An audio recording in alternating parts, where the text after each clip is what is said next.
Bismillah, Rabbil Alamin, Rasulillah, wa kulli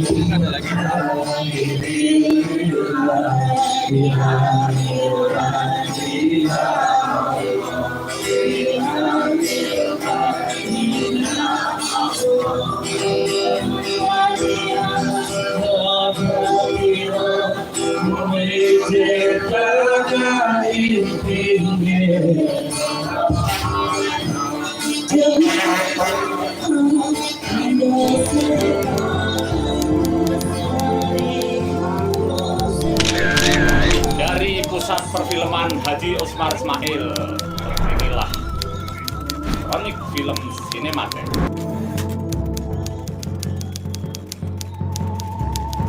Kamera, action. Alhamdulillah 10 November tahun lalu Osmar Ismail itu ditetapkan oleh Presiden menjadi pahlawan nasional. Jadi mantan. Kenapa Osmar Ismail jadi pahlawan?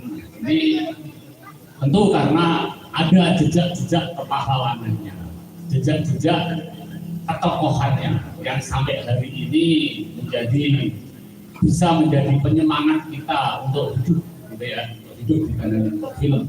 Bahwa waktu diusulkan itu memang utamanya adalah jasanya di perfilman. Nah, ya, Osmar Ismail ini orang yang mendirikan Les Bumi, ya. Jadi tahun sekitar 54 itu Osmar Ismail bersama Asrul Sani yang juga tokoh film mendirikan Les Bumi, difasilitasi oleh Jamaluddin Malik. Jamaluddin Malik itu bapaknya Kamil Malik, ya. Waktu itu Jamaluddin Malik orang kaya, ya, ketua 3 atau berapa gitu.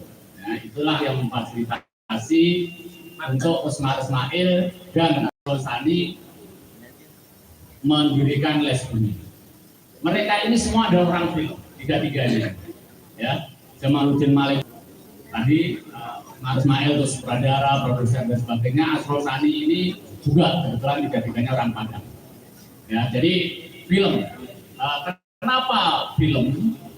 Karena waktu itu sudah mulai hidup manusia itu banyak dipengaruhi oleh film, gambar hidup, ya, gambar hidup.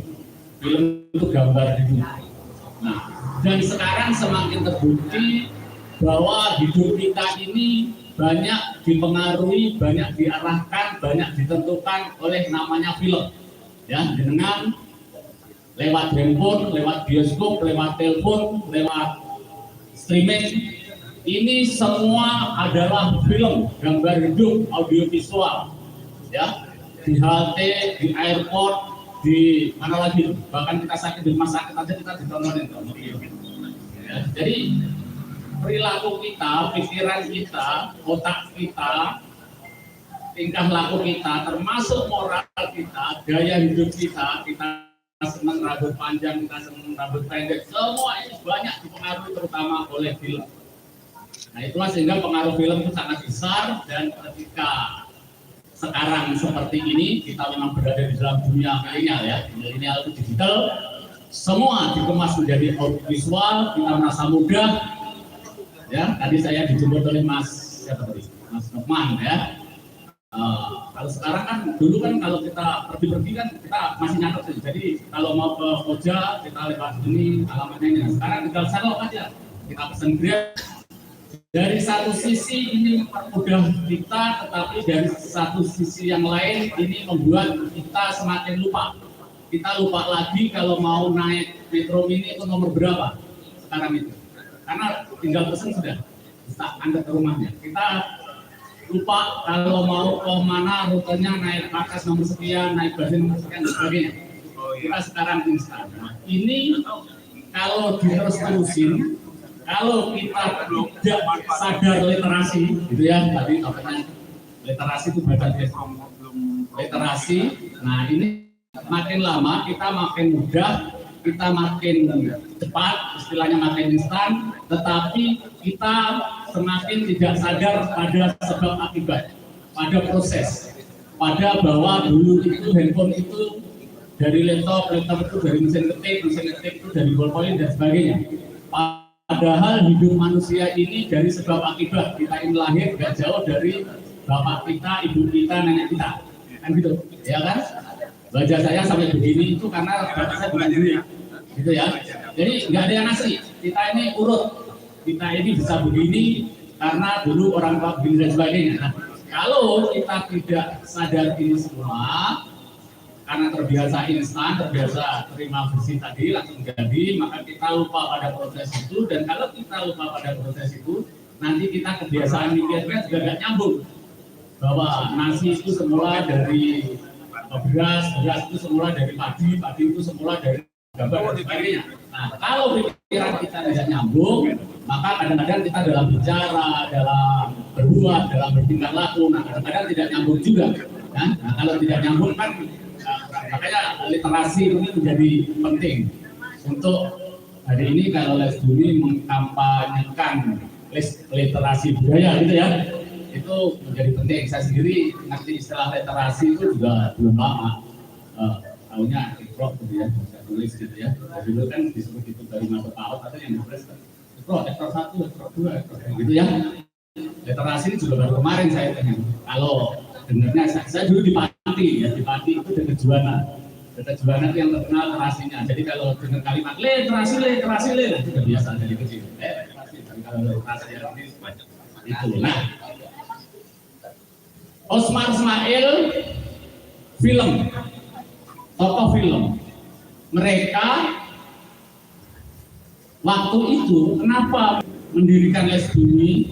Karena waktu itu kesenian kebudayaan sangat rawan pada pertikaian politik. Jadi memuncaknya di tahun 62, kemudian 65 gitu ya. Les Bumi adalah garda depan perlawanan terhadap apa yang disebut Lekra, lembaga kesenian rakyat komunis. Ya, jadi waktu itu memang permusuhannya sangat tajam. Lekra yang sangat kuat di lukisan dan sastra, Les Bumi lebih mengandalkan film. Itu senjata Osmar Ismail dan Rosani dan teman-teman dengan Les Buminya untuk melawan agenda politik dari Lekra, politik kebudayaan. Itu sejarahnya. Nah, monggo sekarang kalau Les Bumi sekarang mau yang politik, tapi saya ceritakan sejarah. Nah, sejarahnya seperti itu. Bahkan ketika waktu itu NU berkolaborasi melalui apa yang disebut Nasakom, tahun-tahun itu Osmar Ismail, Asrul Sani, Jamaluddin Malik bersama tokoh-tokoh NU yang lain itu mengkanter dengan Les Bumi melalui kebudayaan. Gitu. Nah, karena Jamaluddin Malik itu orang yang sangat dekat dengan Wahid Hasim, dengan Wahab Hasbalah, dengan siapa lagi tokoh-tokoh NU waktu itu ya. Itu cerita tentang Osmar Ismail dan Les Bumi.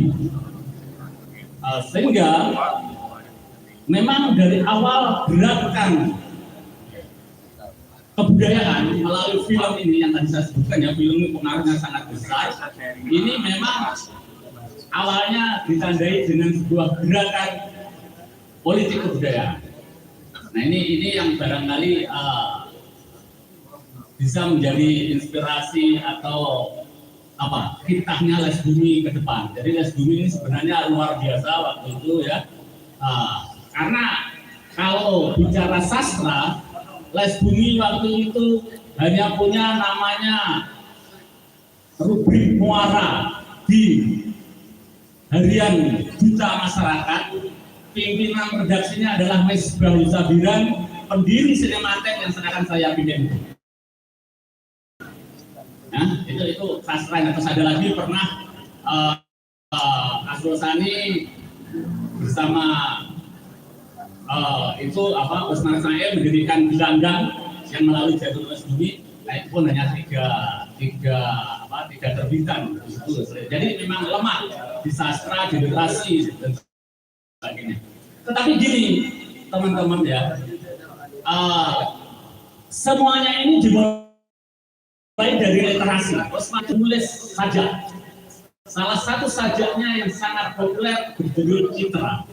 Ya, Citra ini yang kemudian dibikinkan lagu oleh Cornel Simanjuntak. Ketika Osmar Ismail terjun ke film, Citra ini kemudian yang difilmkan itu sebelum tahun 1950. Sebagai idenya, Citra itu oleh para kritikus dianggap sebagai personifikasi dari kebudayaan Indonesia, kira-kira itu.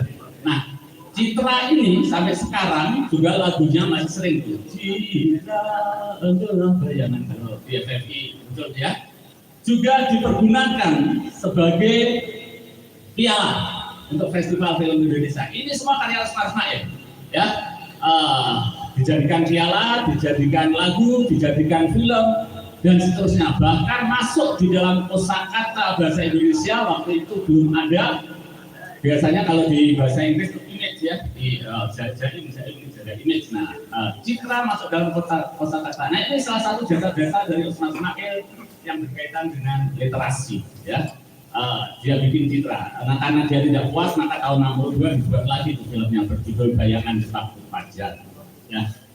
Tadi disebutkan Osmar Ismail menjadi tokoh film, bapak perfilman Indonesia, karena selain banyak tadi kegiatannya, juga film yang dia perjuangkan adalah film Indonesia. Jadi Citra tadi, meskipun skenario dia itu dibuat oleh perusahaan Belanda, namanya South Pacific, ya, tidak diakui sebagai karya pertamanya dia oleh Osmar Ismail sendiri. Itu dibuat tahun 49. Yang dia akui sebagai karya pertamanya adalah Darah dan Doa, tadi disebut Mas Ali. Itulah yang dijadikan tonggak Indonesia menjadi hari film nasional karena dianggap film yang berkepribadian Indonesia, dibuat oleh orang Indonesia dengan guru Indonesia, berbahasa Indonesia, dan seterusnya.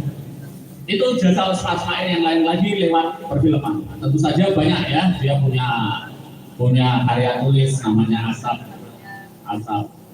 Bro, Kuntum Asap ya, kumpulan cerpen dan sebagainya. Jadi Osmar Ismail ini tokoh perfilman, tetapi basicnya juga di literasi. Bahkan dia adalah guru bahasa Indonesia yang baik. Latar belakangnya dia lulusan Tawalik, ya, dia lulusan Tawalik di Bukit Tinggi sana. Ibunya dulu cita-citanya sih ingin jadi kayak itulah, kayak siapa, Ustaz Abdul Somad, ingin disekolahkan di Kairo, tapi karena ini agak bandel dia pindah ke Jogja, lalu kemudian. Nah, kalau sejarahnya barangkali nanti bisa lah dilacak di Google dan sebagainya. Saya lebih ingin menjelaskan latar belakang Osmar Ismail, kaitannya dengan les bumi, kaitannya dengan literasi seperti ini, dan kaitannya dengan kenapa hari ini kita perlu bicara tentang Osmar Ismail dan film. Karena bicara film Indonesia pasti akan bicarakan Osmar Ismail. Dan kalau bicara Osmar Ismail pasti kita bicara tentang film.